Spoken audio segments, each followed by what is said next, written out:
بسم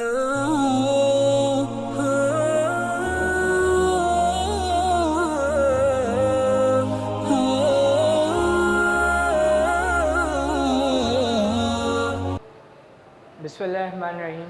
السلام علیکم۔ انعام رمضان میں آپ ناظرین کو خوش آمدید۔ سیگمنٹ ہے حکام دین۔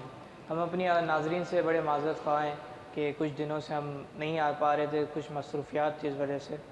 آج ہم آپ کی خدمت میں حاضر ہوئے ہیں۔ ہمارے ساتھ موجود ہیں مفتی افضال الحق کلیوانوی بخاری صاحب۔ السلام علیکم حضرت۔ وعلیکم السلام ورحمۃ اللہ وبرکاتہ۔ کیسے ہیں حضرت؟ خیریت سے؟ الحمدللہ، اللہ کا کرم احسان ہے۔ حضرت، اسلام میں شرم و حیا سے متعلق کیا تعلیمات ہیں؟ بسم اللہ الرحمن الرحیم، نحمدہ ونصلی ونسلم علی رسول الکریم، اما بعد۔ جناب نبی کریم صلی اللہ تعالی علیہ وسلم نے ارشاد فرمایا، الحیاء شعبۃ من الایمان۔ صحیح حیا جو ہے وہ ایمان کے شعبوں میں سے ہے۔ صحیح ایمان جتنا قوی ہوگا، طاقتور ہوگا، اتنا ہی انسان میں حیا نظر آئے گی۔ صحیح خود جناب نبی کریم صلی اللہ تعالی علیہ وسلم کی شرم اور حیا کی مثال، جو دو شیزائیں ہوتی ہیں نوخیز نوعمر، جن میں شرم و حیا بہت غالب ہوتی ہے، جی تو اس سے مثال دی جاتی تھی۔ صحیح اور وہ شرم و حیا ہم نے جب ہوش سنبھالا اس دنیا میں، جی اور جب اس دنیا کو دیکھا اسی کراچی کے ماحول میں، صحیح وہ وقت جو تھا ایسا تھا کہ خود گھر کے اندر بھی اتنے بڑے بڑے جو نا گھونگھٹ ڈال کے رکھتی تھی خواتین، شوہر کے سامنے بھی اتنے بڑے بڑے گھونگھٹ۔ یہ ہماری ان آنکھوں دیکھا حال ہے۔ پہلے وقت میں پہلے وقت میں نہیں، ہمارے پیدائش میں جب ہم نے ہوش سنبھالا، جب ہم تھوڑا سمجھدار ہو رہے تھے، ہوش سنبھال رہے تھے اور دنیا دیکھنی شروع کی تھی، تو اس وقت یہ عالم تھا شرم و حیا کا۔ اور اس طریقے کی نوعیت ہے کہ گھر کے اندر بھی خواتین جو ہوتی تھی، سسر کے سامنے، شوہر کے سامنے، اس طرح شرم و حیا سے ہوتی تھی، یہ عالم ہوتے تھے۔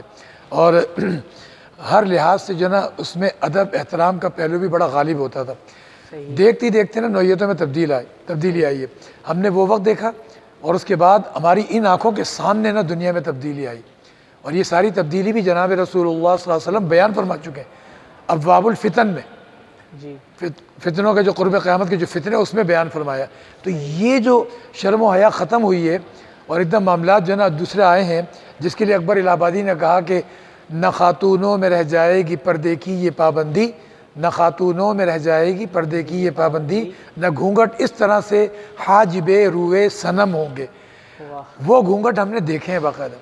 اب تو گھونگھٹ جو ہے نا صرف وہ گانے بجانوں میں رہ گیا، خالی ذکر میں، وہ بھی صرف دھوم دھڑکوں میں، باقی وہ حقیقت میں موجود تھا۔ تو وہ وقت ایسا پیارا وقت تھا، اتنا خوبصورت وقت تھا، اور اتنا اچھا وقت تھا، اور برکتی وقت تھا، بے انتہا برکتی وقت۔ لیکن اس کے بعد جب بے حیائی آئی ہے تو ہوتے ہوتے معاملات کہیں سے کہیں نکلتے چلے جا رہے ہیں۔ تو شرم و حیا یہ اسلام کا ایک بڑا شعبہ ہے۔ ایمان انسان کا جتنا زیادہ اللہ رسول پر مضبوط ہوگا، دین اسلام جتنا انسان اس پر ایمان ہوگا، تو اتنا ہی انسان شرم و حیا کا پیکر نظر آئے گا۔ مطلب حضرت جو بے حیائی آئی ہے، مطلب ابھی ہی آئی ہے۔ تو میں نے جب سے ہم یوتھ نے جب سے آنکھیں کھولی ہیں تو ہم نے بے حیائی دیکھی ہے۔ صحیح، ہر جگہ ٹک ٹاک ہے، جیسے ہر جگہ بے حیائی بے حیائی۔ بہت زیادہ۔ اب تو یہ نیٹ سسٹمز نے تو بہت ہی تیزی کے ساتھ بے حیائی پھیلائی ہے، اور اس وقت جو دیکھنے میں آ رہی ہے وہ تو آپ یہ سمجھ لیں کہ جو غیر مسلم ہے نا، جی ہندوستان میں دیکھ لیں، غیر مسلم میں دیکھ لیں، انہوں نے تو اس کو باقاعدہ طور پہ اتنا زیادہ کھل کے جناب پیش کرنا شروع کر دیا کہ المان والحفیظ۔ اسی کی دیکھا دیکھی اسکرین کی دنیا سے جڑے جتنے بھی مسلمان تھے ان میں بھی یہ چیزیں آنا شروع ہو گئیں، کیونکہ روک تھام والی کوئی چیز نہیں نظر آ رہی سوائے اللہ رسول اور ان کے حکم کے، اور اس کی جو طرف بلانے والے ہیں ان کے۔ ہر آدمی سمجھ رہا ہے میں آزاد ہوں، مادر پدر آزاد ہو گیا، شتر بے مہار ہو گیا، وہ جو چاہے کر رہا ہے۔ تو حضور نے اس بارے میں فرمایا، اذا لم تستحیی فافعل ما شئت، یعنی جب تم میں حیا نہ رہے تو جو جی چاہے کرو۔ مقصد یہ کہ جب حیا انسان میں نہیں ہوتی نا، پھر وہ ہر وہ چیز بھی کر رہا ہوتا ہے جو انسانی اقدار سے بھی گری ہوئی ہے۔ ایمان اور اسلام اور اللہ رسول تو بہت ہی عظیم ترین، بہت ہی بلند ترین معاملات ہیں۔ ایک انسانی معاملات جو ہوتا ہے اس میں بھی جو چیز جو ہے نا، اس اقدار میں بھی جو چیز جو ہے نا پسند نہیں کی جاتی، جس کا تصور نہیں ہوتا، وہ حرکات بھی انسان کرنے لگتا ہے. تو اس لحاظ سے یہ تمام چیزیں بہت تباہی کا باعث ہیں. انسانیت کہیں سے کہیں نکلی جا رہی ہے. تو اس کا حساب سے ہر ایک کو اپنے ایمان کی بھی حفاظت کی ضرورت ہے اور اپنے معاملات میں اپنے اور اپنے سے متعلقہ جڑے لوگوں کو شرم و حیا کی طرف معاملات میں رکھنا ضروری ہے.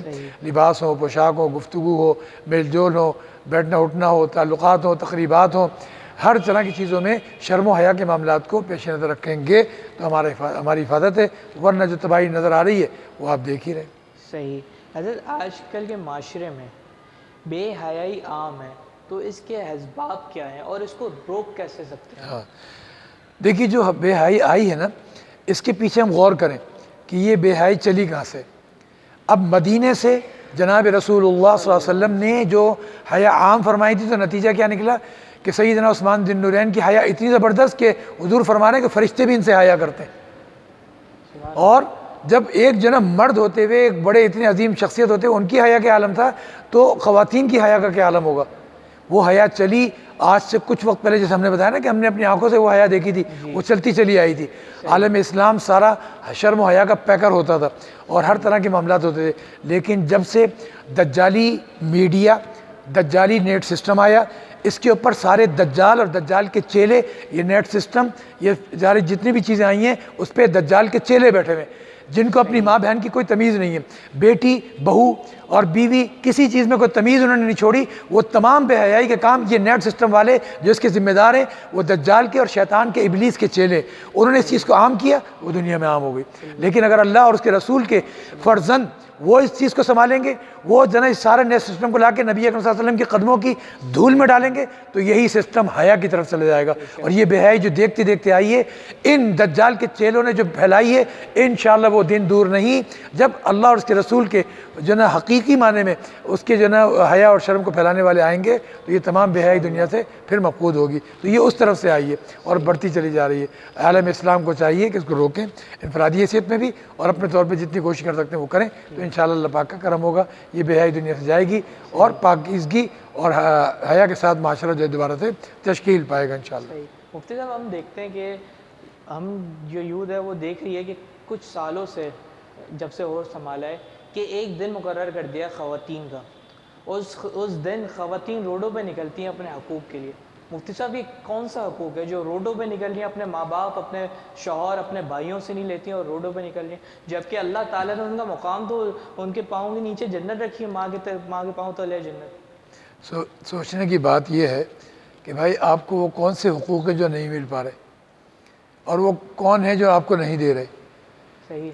ایک یعنی معاشرے میں، یعنی پوری دنیا کو لے لیں، اگر پوری دنیا میں اس وقت کہتا ہوں میرے حساب سے یوں سمجھ لیں کہ ہر شخص آزاد ہے. اگر ہم پاکستانی معاشرے کو لیں تو اگر کوئی شرم و حیا کے ساتھ باپردہ رہ رہا ہے تو اس کو کون روک رہا ہے؟ جو پردہ کر رہی ہیں ہماری مائیں بہنیں، ان پہ کون زور زبردستی کر رہا ہے؟ کون سی حکومت اس پر ہاتھ ڈال رہی ہے؟ کون ان کو وہ کچھ کر رہا ہے؟ وہ سب اپنی رضا سے، اپنے رضاکارانہ طور پر انہوں نے شرم و حیا اختیار کی ہوئی ہے. اور جو بے حیائی اختیار کر رہے ہیں، بے حیائی والے لباس اختیار کر رہے ہیں، بے حیائی کے ماحول اختیار کر رہے ہیں، انہیں کون روک رہا ہے؟ انہیں کس نے گردن پکڑی ہے؟ ان کا کون جا کے راستہ روک رہا ہے؟ آزادی ہی آزادی ہے. آزادی تھی تو بے حیائی آئی نا. صحیح. آزادی تھی تو نعرہ لگایا نا میرے جیسی میری مرضی. آزادی تھی تو اس طرح کی صورتیں ہوئی. اگر یہ شرم و حیا کا ماحول ہوتا تو کبھی بھی اللہ رسول کے خلاف نعرہ نہ لگتا. ساری جگہوں پہ جو شخص جس چیز پہ عمل کرنا چاہ رہا ہے آزادی سے کر رہا ہے. اور دنیا کی سب سے بڑی آزادی وہ مسلم ملکوں میں ہے اور اس میں بھی سب سے زیادہ پاکستان اور پاکستانی قوم جتنی آزاد ہے پوری دنیا میں ایسی آزادی رب کعبہ کی قسم قرآن سامنے رکھا ہے، ایسی آزادی کسی مملکت کو، کسی قوم کو حاصل نہیں ہے.